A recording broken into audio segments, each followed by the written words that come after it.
Hi everyone. So John Maxwell had given a talking and something to think about. Who inspired you and who are the leaders that inspired you? So for me, at one point in my life, obviously it was my parents with their business, with their dedication to us as children, and the love that they had for us. And then it was our political leaders, Robert Mugabe, when he first came into power, and he was our leader for a long, long time. When I was in Zimbabwe, we only knew Robert Mugabe. He used to come to our shop. He used to visit us. He used to stop and greet us. He was a lovely, friendly man. And he used to always stop by at our shop and pop in and say hello. I don't remember the early leaders, the Rhodesian leaders. I do remember an image of Ian Smith on his bicycle, but other than that, I don't have too many memories of him.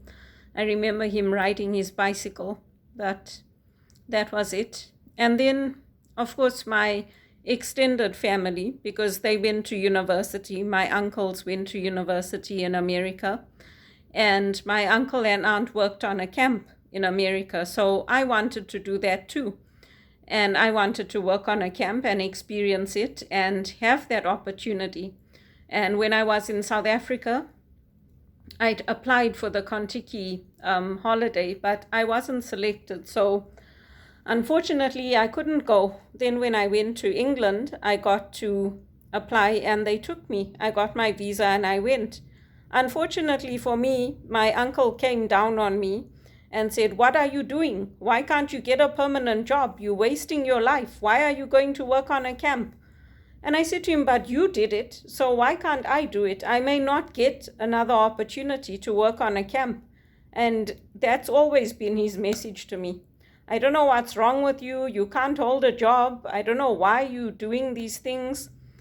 So over the years, it's just gotten worse and worse and worse. And I've just decided, you know what, I'm just going to live my life and make my decisions, because it's not his life, it's my life.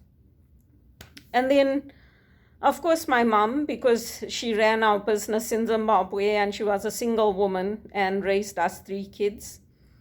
And of artists, I guess Bono for a time, he was an inspiration to me. Elvis Presley throughout my life. When I was a little girl, I liked Gary Glitter. But as I grew older, I didn't enjoy his music that much. But there are people that touch our lives, they inspire us. Lady Diana with her fashion and her travels and standing up for women's rights. And I guess a lot of people know her. Just I did too. I loved her, Lady Diana. And then the saints and all their knowledge, all they've been through and their faith. And St. Catherine of Siena, St. Therese of Lisieux, St. Hildegard. Their knowledge is impressive, and their healing techniques and what they learned and what they passed on through the generations. So, yeah, you have to think about who your role models are, why they inspire you. My godmother, because she's been on her own for a long time, and she's inspired me to have a good work ethic, to take on extra hours if I can, and my health is good. She bought her own place with the help of the family. I bought my own place. Unfortunately, I couldn't get work, so I lost it. And with the redlining and laws like that, it wasn't easy to even break into the market. And from the time I've come to Canada, I've been in minimum wage, earning between 9,000 to 38,000 a year. And I'm not that new anymore, but I'm still on minimum wage. So it's a disappointment and it's hard, but there's nothing I can do. I have to keep going and keep trying and just believe that God has a plan for my life. I don't want people to aspire to be like me. I want them to get practical education and use it and rise up through the ranks, because to me, this is not success. When you don't have financial success, it's not success. When you keep working and working and working and you're not getting good paying jobs, it's not success. It's actually a failure, because if you are investing all that time and money in education, in retraining, in proving yourself, in volunteering. When I was at St. Michael's Hospital, the staff used to tell me, that's how you get your foot in the door. You volunteer and then apply for the jobs, and that's how people come and they work in the hospital. So for me, they only had a position in the cardio ICU lounge and the ICU and where people recover from surgery. So I didn't really want to do it because my dad died of heart problems and it was quite jarring, but that's all they had. So I did it. And I used to pray with the people. I used to lay my hands on the patients when I was leaving if their families asked me. And Father Gunther encouraged me to do that. He said, when you're leaving, just put your hands on them and pray for them.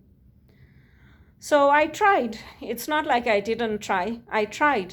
I tried everything possible. And unfortunately, maybe that's my lot in life. Maybe I'm never going to come up and earn a decent salary and buy my own place again. But at least I know I tried. And nobody can ask for more. It's good to think about who inspires you, why they inspire you. The political leaders, I guess Africa, it's contradictory because you have our leaders, but all leaders have committed atrocities at some point. People look at what Mandela did and they say he did good and bad, but all leaders have. There's no leader that doesn't have good and bad in what they do. So it's good to think about our leaders, who inspired us, why, and Jesus Christ. We follow Jesus because he fought. He fought against evil. He fought against laws that discriminated against women. He fought against things that kept people out of society. He healed people. He brought them back into community. He restored them. And that's how he saved them. And he told the men off when they put women down. And that caused a lot of problems, but Jesus did it anyway.